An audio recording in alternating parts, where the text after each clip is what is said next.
green room, and I'm told I'm going to be on with this guy, Pete Dominic, who I never met. And this is not a particularly funny story, but I remember, all right, he's a comedian. I'm definitely a frustrated comedian, so I wanted to say something that was maybe kind of funny or irreverent. So I said, hey, Glenn Kirschner, I understand we're going to be on panel together. I have to warn you, I'm really funny. Which I thought was, I'm not, but I thought that was like a cute kind of, and he looked at me, and he said, anybody who says that is not. Dude, it was just an icebreaker. But I liked him from the first minute, and then I came to love him, and he's the reason we're all here. So thank you.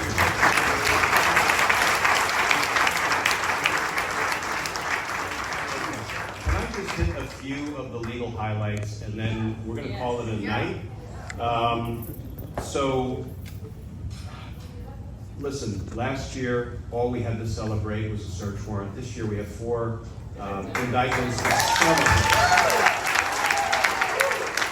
We have a New York indictment, Alvin Bragg's indictment, and make no mistake about it, this is not just a falsification of business records case. This is a falsification of business records case where he committed the crimes to try to steal the presidency, to try to rob us of the full value of our vote, to try to hide deeply damaging information from the American voters.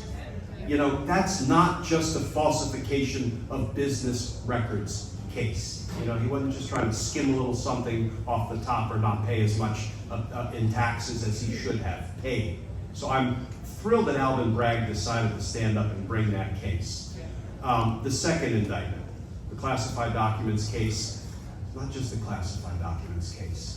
It's a obstruction of justice and an espionage case down in Florida. I have little to no confidence in the judge.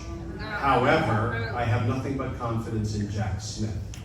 So she's going to slow walk that case, Judge Adrian Cannon, but ultimately he will be convicted. Judge Cannon, do your worst. You can't stop that conviction from coming. It may not come anytime soon, but it's coming. Yes, it is. And then the third indictment, Jack Smith doing what I found to be a little curious at first, not indicting the insurrection, and we can talk about that all night long, and I can argue the pros and cons of it.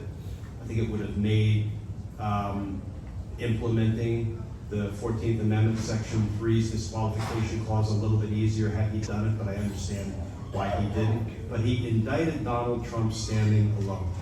And that case is built for speed. And I can't wait to be in trial.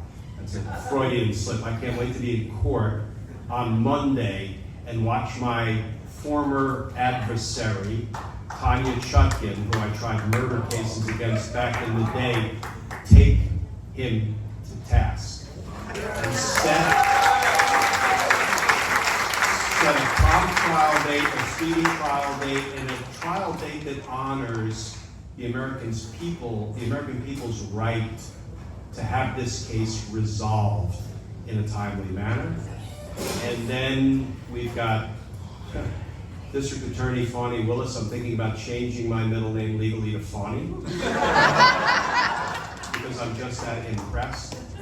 And listen, in that RICO case, Donald Trump has nowhere to run. He has nowhere to hide. I have mixed feelings about whether I hope Mark Meadows gets his case removed to federal court. He won't.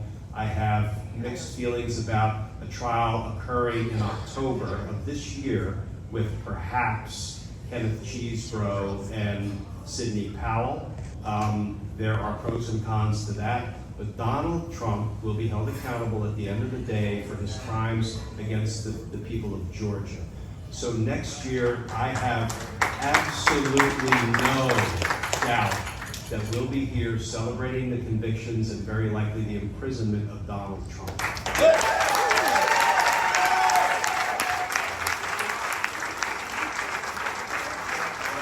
And let me try to round this out with 2 of the pet projects that I know you all have been helping me with.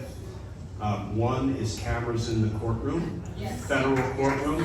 The reason that's so important is because at the end of every trial day, Donald Trump's cruddy-ass lawyers, that's a legal term, cruddy-ass lawyers will step to the cameras and say, the prosecution's case fell apart today in the courtroom.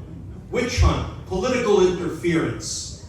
And Jack Smith's prosecutors will leave the courtroom and will say exactly nothing.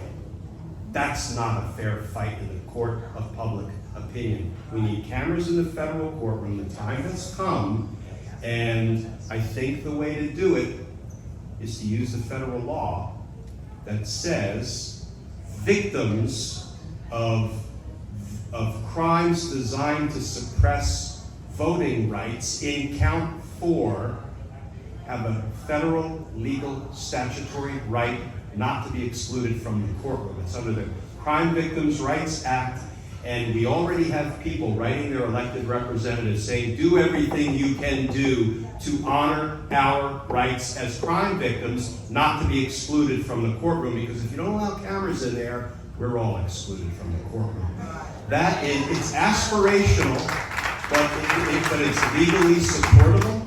And so I hope we will keep pushing that rock up the hill. And then the other rock I really want to push up the hill is adding 22 words to the oath of office.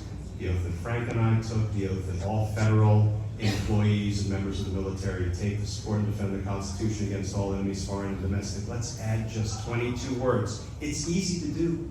All you have to do is amend the statute, because those words are set out in the federal law, the oath of office.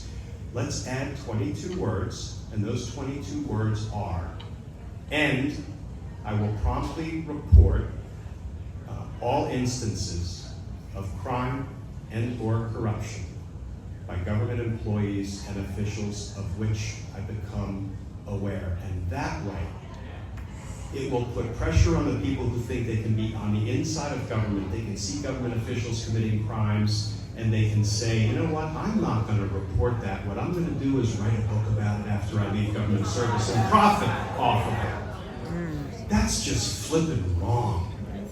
Now, will everybody abide by an oath of office if we put those 22 words in? No. However, will everybody know that all of the other employees around them have sworn an oath to report them? If they do it, if they engage in corruption or crimes as government officials, they're going to think twice. It will have a deterrent effect. So these are the two legislative rocks I think we can push up the hill.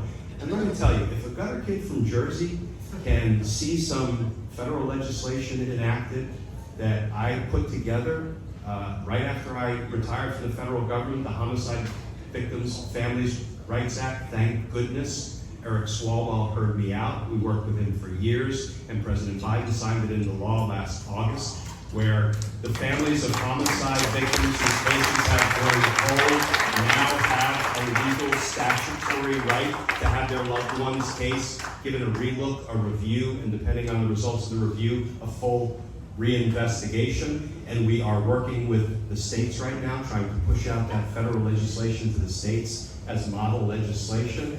If I can do that, anybody can do it. We can do it. So those are the two legislative rocks that I really want us to push up the hill this year, because they're important. And I know we've got the right team in place to do it right here.